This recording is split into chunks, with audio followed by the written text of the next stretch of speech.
Guys, good evening. I hope all of you are doing well and welcome to our channel EduStep.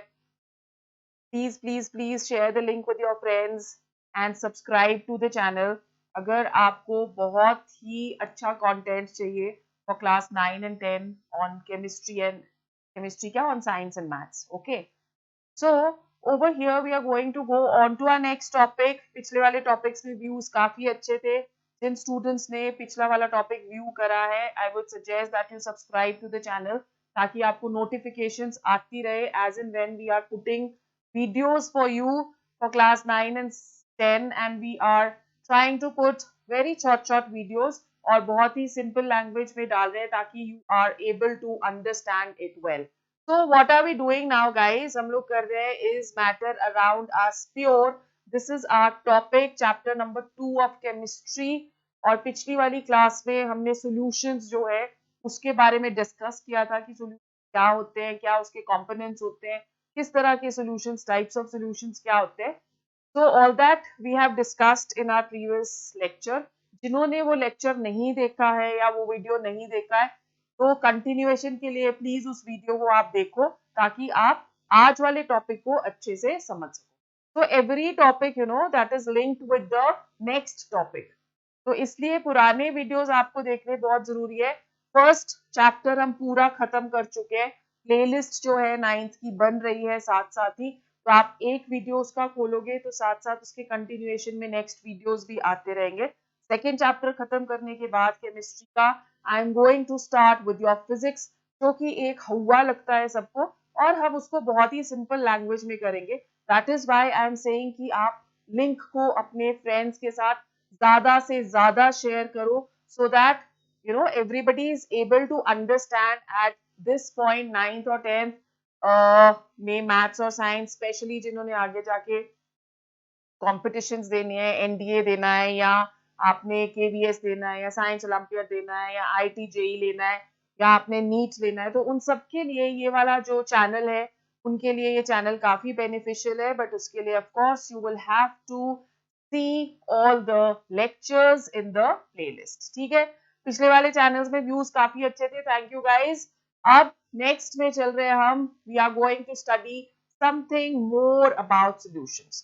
Types of solutions जो है वो हमें पता चल गए. ठीक है, अब इस वाले टॉपिक पे हम क्या पढ़ने वाले हैं. I am going to tell you कि प्रॉपर्टीज सॉल्यूशंस की क्या है. So we are going to discuss about properties of solutions. Also we are going to discuss about concentrated and dilute solutions. ठीक है, ये इंपॉर्टेंट टॉपिक है क्योंकि ये न्यूमेरिकल बेस्ड टॉपिक है. तो इस टॉपिक को प्लीज पूरा देखना है, आपने पूरी वीडियो को देखना है. छोटे छोटे वीडियोस इसीलिए बनाए हैं ताकि आप बोर ना हो और आप पूरे टॉपिक को अच्छे से अंडरस्टैंड कर सके. नेक्स्ट टॉपिक से पहले आपका ये टॉपिक थोरो होना चाहिए तभी आप क्वेश्चन सॉल्व कर सको. तो प्रॉपर्टीज करेंगे हम आज वाले लेक्चर में. Concentrated and dilute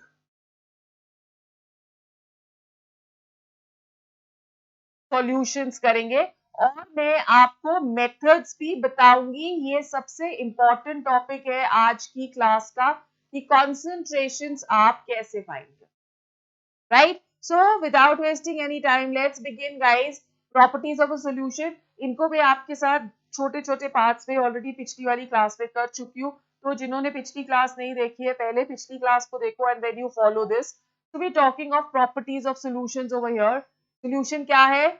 homogeneous mixture. Homogeneous mixture का मतलब क्या हुआ कि इट हैज वन फेज.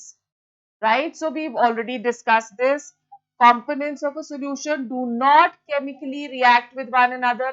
तो केमिकली रिएक्ट नहीं करेंगे. जैसे फॉर एग्जांपल अगर आपने लिया है शुगर प्लस वाटर का सॉल्यूशन तो वो एक दूसरे के साथ रिएक्ट नहीं करना चाहिए तभी वो ट्रू सॉल्यूशन बनेगा. ओके, सो ये दो प्रॉपर्टी सॉल्यूशंस की बहुत ही इंपॉर्टेंट है हमें आइडेंटिफाई करने के लिए कि वेदर जो हमें एक कोई भी सैंपल दे रखा है वो ट्रू सॉल्यूशन है कि नहीं. Right, true solution homogeneous mixture होना चाहिए. सेकेंडली केमिकली वो एक दूसरे के साथ रिएक्ट नहीं करने चाहिए. Thirdly particles of a solution are smaller than 1 nanometer. अब ये 1 नैनोमीटर क्या भला हो गई? 1 नैनोमीटर जो है ये भी एक मेजरिंग यूनिट है, ठीक है, लेंथ का, डिस्टेंस का. 1 nanometre that is equal to 10⁻⁻⁹ metres. तो जो पार्टिकल साइज होता है वो इतना छोटा होना चाहिए. कितना छोटा? 10⁻⁹ मीटर्स. एक सॉल्यूशन के पार्टिकल का साइज इतना छोटा होना चाहिए. ओके, और वो इतना छोटा होता है इसलिए अगर आप शुगर सॉल्यूशन लेते हो तो क्या आप शुगर को अलग से देख सकते हो? नहीं देख सकते ना, आपको तो पानी ही नजर आ रहा है. या आप सॉल्ट सॉल्यूशन ले रहे हो तो क्या आप सॉल्ट सॉल्यूशन को अलग से देख सकते हो? नहीं देख सकते, क्योंकि आपको पानी ही नजर आ रहा है. तो उसका रीजन क्या है? उसका रीजन यही है कि जो साइज है शुगर पार्टिकल का वो लेस देन 10⁻⁻⁹ नैनोमीटर.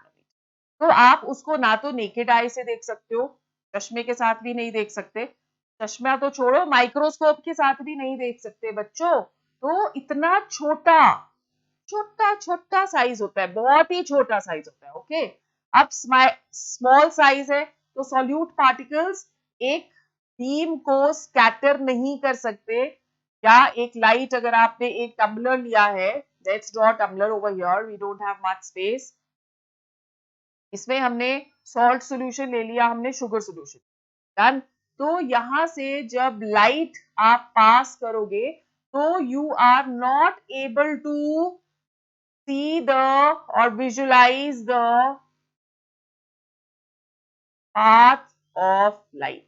मतलब इसका ये हुआ कि आप पाथ ऑफ लाइट इसका विजिबल नहीं है. मतलब इसका ये हुआ कि जो साइज है पार्टिकल्स का वो इतना छोटा है कि वो लाइट को स्कैटर नहीं कर सकते. ठीक है, स्कैटर का मतलब क्या हुआ? डिस्पर्स नहीं कर सकते, लाइट को स्कैटर नहीं कर सकते. अगर स्कैटर करेंगे लाइट को तो यहाँ पे एक इस तरह से जो लाइट क्रॉस कर रही है उसका पाथ जो है आप देख सकते हो, बट ऐसा ट्रू सॉल्यूशंस में नहीं होता. So path of light is not visible in the solute. Okay.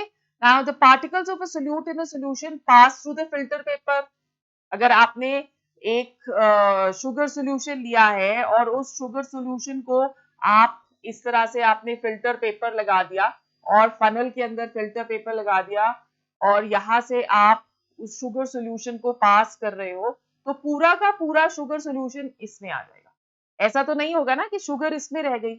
तो इसका मतलब कि पार्टिकल साइज इतना छोटा है कि पूरा का पूरा जो है वो फिल्टर पेपर के थ्रू पास हो जाता है, thereby showing that solution particles are smaller than the pores of a filter paper. एक एग्जांपल ले लेते हैं हम.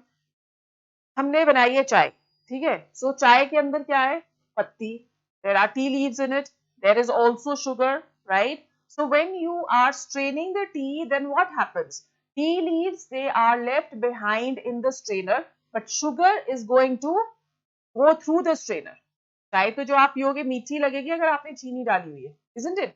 So that means जो sugar particles है वो इतने छोटे हैं कि वो फिल्टर पेपर से भी पास थ्रू हो जाते हैं और पोर्स फिल्टर पेपर के क्या हो जाएंगे? They are even bigger than the size of the sugar particles, right? So let's go on to property number 6. When the solution is allowed to stand undisturbed, the particles of the solute do not settle down, right? तो मतलब अगर आपने sand solution ले लिया, sand solution क्या, sand आपने water के अंदर डाली है, तो क्या होगा? अगर आप उसको ग्लास को पड़े रहने दोगे, टम्बलर को पड़े रहने दोगे, तो वो सारी की सारी जो सैंड है that is going to settle down और water is going to be seen on the top. So यहाँ पे एक बाउंड्री सी बन जाती है. इस बाउंड्री को हम क्या बुलाते हैं? This is known as interface. ये बाउंड्री क्या कर रही है? ये वाटर और सैंड को अलग अलग कर रही है. पर ऐसा कुछ भी नहीं होता है इन ट्रू सॉल्यूशंस. अगर आपने यहाँ पे शुगर सॉल्यूशन ली है in another tumbler we are taking over here, crooked सा टम्बलर बन रहा है, कोई बात नहीं. तो आप टॉपिक को अंडरस्टैंड करो, डायग्राम को छोड़ दो. ये आपने शुगर सॉल्यूशन लिया है, सो शुगर सॉल्यूशन में क्या होगा? क्या ऐसे होगा कि चीनी नीचे बैठ जाएगी? नहीं बैठेगी. ठीक है, तो इसका मतलब जो शुगर के पार्टिकल्स हैं वो पूरी तरह से घुल गए हैं in the solution. Then let's go on to, okay, ये हमें बताता क्या है? दिस शोज अस कि जो सोल्यूशन है वो stable, it will always remain like a solution. Okay, let's go on to seventh. A solution is always transparent in nature. Transparent ही होती है ना, मड्डी तो नहीं होती. अगर आप मड्डी वाटर लेते हो तो वो सोल्यूशन नहीं है. अगर आप सॉल्ट सोल्यूशन लेते हो तो वो सोल्यूशन है. आप लेमनेड लेते हो तो वो सोल्यूशन है. तो वो क्या होते हैं? They are transparent. कलरलेस भी हो सकते हैं, कलर्ड भी हो सकते हैं. जैसे अगर आप शुगर इन वाटर लोगे तो वो कलरलेस है, पर अगर आप कॉपर सल्फेट के क्रिस्टल्स वाटर में डिसॉल्व करोगे तो वो ब्लू कलर की हो जाती है, but it is transparent. Okay, आपको डिफरेंस पता है ट्रांसलूसेंट, ओपेक और ट्रांसपेरेंट में? तो ये सी थ्रू सॉल्यूशंस आपकी होती हैं, so we say that is why they are going to be transparent. तो ये प्रॉपर्टीज हो गई सॉल्यूशन की. Now let's understand what do we mean by concentration of a solution. Concentration of a solution समझने के लिए हम लोग ऐसा करते हैं कि हम थोड़े से सुंदर बीकर्स बनाने की कोशिश करते हैं. सुंदर हो चाहे या ना सुंदर हो, उससे कॉन्सेंट्रेशन पे कोई फर्क नहीं पड़ने वाला. ठीक है, सो मैंने यहाँ पे ले लिए 4 beakers, 1 2 3, and this is the fourth one, so I have taken a fourth beaker over here, right? Now in this I have taken, let's say, 50 ml of water. अगर हम यहाँ पे 50 ml of water ले लेते हैं और उसके अंदर 50 ml of water के अंदर I am putting copper sulfate solutions. तो copper sulfate solutions क्या होंगे? That is going to make this solution turn blue. Okay, so this is a solution which is turned what? It is turned blue. Now in case I am changing the volume, so this is the first beaker, okay, and what have we taken over here? We have taken a copper sulfate solution.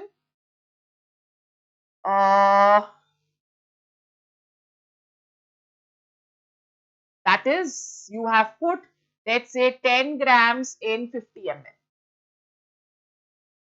ठीक है. Second beaker में हम थोड़ा सा इसको 10 ग्राम से इसे थोड़ा इंक्रीज कर देते हैं. लेट्स से कि we are taking now 20 grams of copper sulphate in 50 ml solution. तो देखिए कलर को क्या होता है. Okay, we need to see what is going to happen to the colour.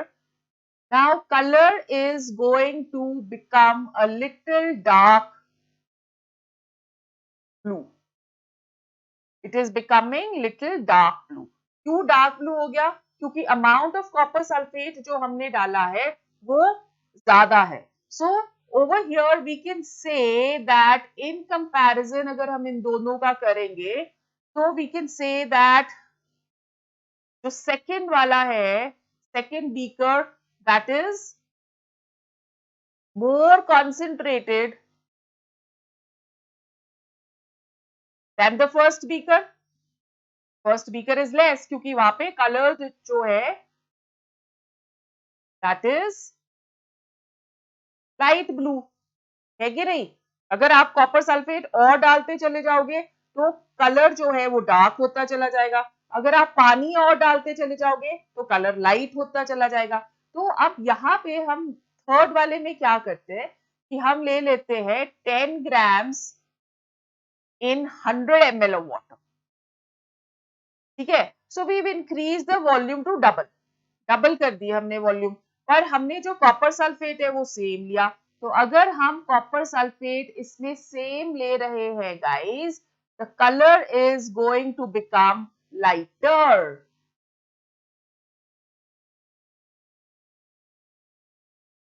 Blue तो रहेगा पर कलर की जो इंटेंसिटी है वो थोड़ी सी कम हो जाएगी. Okay, now what I am doing over here is, थोड़ा सा और इसको चेंज कर लेते हैं. अब मैं ले रही हूं इसमें फोर्थ वाले बीकर में I am taking 10 grams in 120 ml. ओके, सो 120 ml में अगर मैंने ले लिया तो what will happen to the colour बच्चों? कलर इसका और भी लाइट होने वाला है. 120 ml मीन्स इतना, so the color that is still going to become light. तो ये दोनों क्या हो गई? These both they are said to be dilute solutions. क्या बोल रहे हैं हम? Both of these they are said to be dilute solutions. Very good. अब कौन सी ज्यादा dilute होगी? फोर्थ वाली जो है वो ज्यादा dilute है in comparison to डन है. I hope you understood. Concentrated सबसे ज्यादा. अब अगर आपको इसको अरेंज करना है इन टर्म्स ऑफ कॉन्सेंट्रेशन तो कैसे करोगे आप अरेंज? सबसे ज्यादा कॉन्सेंट्रेटेड कौन सी है? सेकेंड ना. उससे कम कॉन्सेंट्रेटेड कौन सी हो गई? फर्स्ट. उससे कम कॉन्सेंट्रेटेड कौन सी हो गई? थर्ड. और सबसे कम कॉन्सेंट्रेटेड कौन सी हो जाएगी? Fourth. So we are saying that because इस पे पानी हमने थोड़ा ज्यादा लिया है, so these are said to be dilute solutions. है कि नहीं? और जो फर्स्ट दोनों है उसमें हमने पानी कम लिया है, so they are concentrated solutions. So this is what concentrated solution and dilute solutions they are going to be. Now इसको हम मैथमेटिकली भी मेजर कर सकते हैं और ये बहुत इंपॉर्टेंट कॉन्सेप्ट है. मैथमेटिकली जब आप क्वांटिटेटिवली लेबोरेटरी के अंदर एक्सपेरिमेंट्स करते हो या आप घर में भी देखते हो कि कॉन्सेंट्रेटेड. अब गर्मियां आ गई, रूह अफ़ज़ा क्या हुआ? रूह अफ़ज़ा पीते हैं ना सारे, स्क्वॉशेस पीते हैं, तो रूह अफ़ज़ा क्या हुआ? That is a concentrated solution. उसको पीने के लिए आप उसमें या पानी डालते हो डाइल्यूट करने के लिए या उसमें दूध डालते हो, तो डाइल्यूट कर दिया आपने, लिक्विड ज्यादा बढ़ा दिया. जब आप लिक्विड ज्यादा बढ़ाते हो then it is a dilute solution. So we are saying if more liquid is present तो सॉल्यूशन क्या हो गई?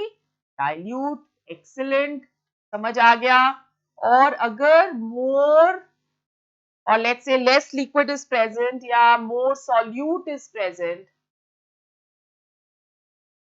साइंटिफिक लैंग्वेज में सॉल्यूट और सॉल्वेंट यूज करते हैं, तो सॉल्यूशन क्या हो जाएगी? कॉन्सेंट्रेटेड. है ना? मैथमेटिकली हम लोग क्या बोलते हैं कि कॉन्सेंट्रेशन ऑफ अ सॉल्यूशन अगर हमें मैथमेटिकली मेजर करना है तो जो कॉन्सेंट्रेशन सॉल्यूशन की होती है that is equal to amount of solute. हमने सॉल्यूट लिया है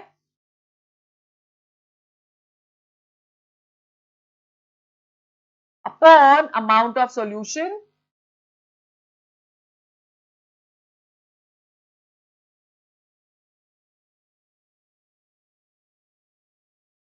है या concentration is equal to amount of solute upon amount of solvent. Amount of solute upon amount of solvent. Solvent है, कॉपी करो. ओके, नोट्स बनाते रहो बच्चे अपने साथ साथ. राइट? सो ये हमारे पास कॉन्सेंट्रेटेड सोल्यूशन आ गया और कॉन्सेंट्रेशन कैसे मेजर करनी है ये आ गया. अब टर्मिनोलॉजी देखते हैं. जैसे आपको दिया हुआ है, suppose they are saying कि let's talk of different kind of solutions.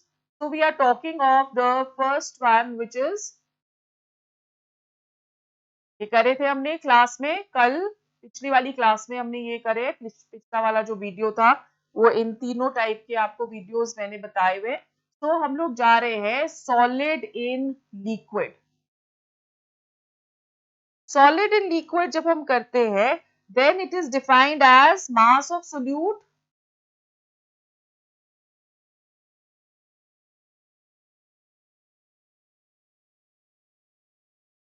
dissolved in 100 grams of solution. ठीक है? अब जैसे फॉर एग्जाम्पल आपको दिया है कि 10% solution of common salt is present. 10% solution of common salt.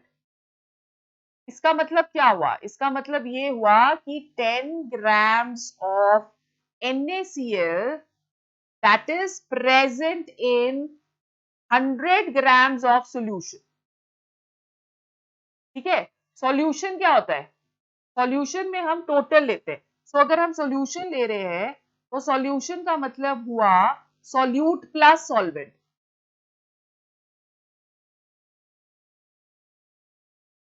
कितना हमने सॉल्यूट लिया, amount of solute plus amount of solvent, वो हमें सोल्यूशन देती है। ओके, नाउ अगर हम लोग ले रहे हैं 10% सोल्यूशन ऑफ कॉमन सॉल्ट, तो इसका मतलब हुआ कि 10 grams of NaCl is present in 100 grams of solution.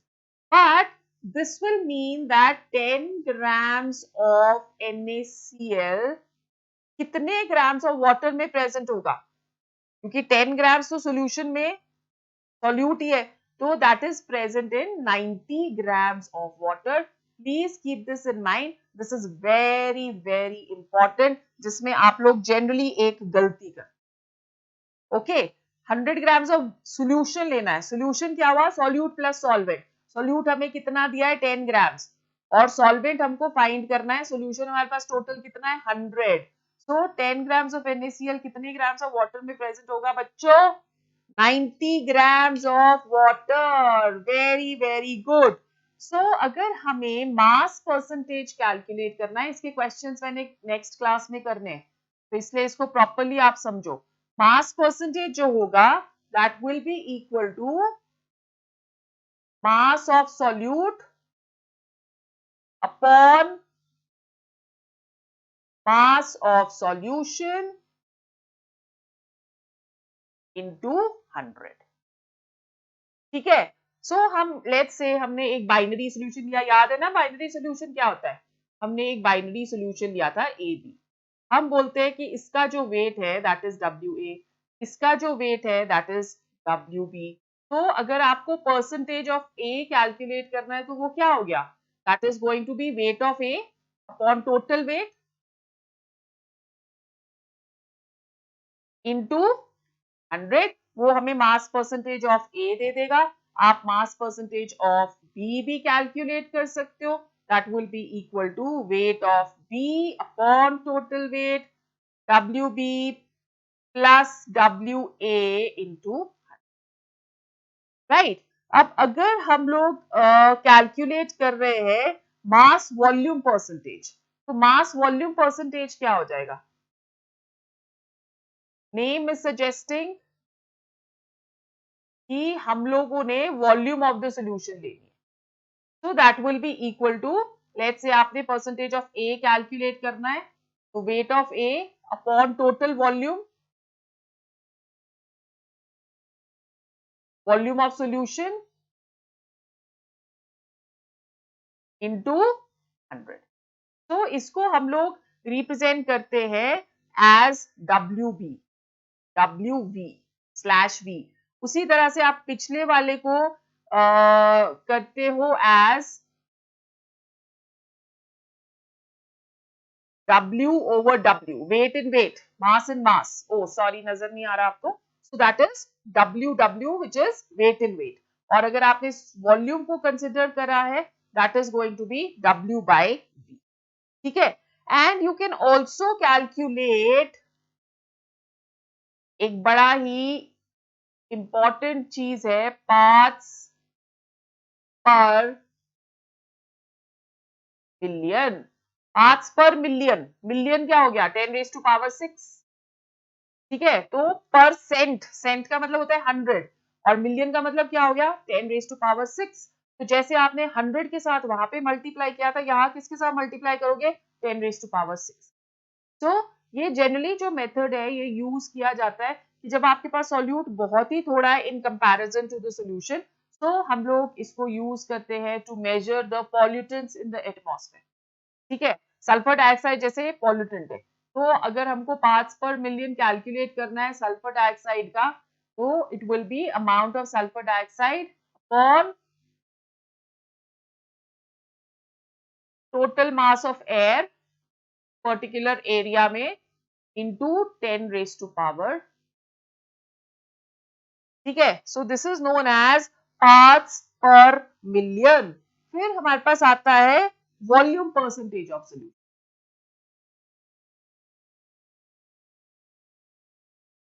तो व्हाट इज वॉल्यूम परसेंटेज, नाम ही बता रहा है कि अगर सपोज आपने फिर से कंपोनेंट ले लिया ए बी, इसका आपने ले लिया है वी ए और इसका आपने ले लिया है वी बी, तो what is going to be the percentage of A, volume of A upon total volume into 100 percent. Cent होता है 100 पर मिलियन, मिलियन होता है 10⁻6. ठीक है. सो इस तरह से आप वॉल्यूम परसेंटेज कैलकुलेट कर सकते हो. We are able to calculate now WW. WW is mass in mass. WV mass in volume. Volume volume V in V. अगर आपको क्वेश्चन में कुछ भी मेंशन नहीं किया गया है या आप कुछ पढ़ रहे हो और उसमें आपको परसेंटेज दिया और उसमें कुछ भी मेंशन नहीं किया गया है तो बच्चे उसका मतलब यही होता है. That is always taken as mass in mass, right? So this is all what we have in today's class. Revise, keep revising till your concepts are clear. यही एक यूट्यूब के वीडियोस की एडवांटेज है, एक खासियत है कि आप टीचर के लेक्चर को बार बार देख सकते हो जब तक आपको कॉन्सेप्ट क्लियर नहीं. ओके. और इसके बाद हम लोग कल वाली जो नेक्स्ट आपकी क्लास वीडियो अपलोड होगी उसमें we are going to do what is saturated solutions, what is unsaturated solutions, what is super saturated solutions, and we are going to do the questions. So next class is going to be really important. Till that time, क्या करना है? Share the link with your friends. I want a lot of views on all these lectures, guys. Okay, right, guys. So take care. See you soon.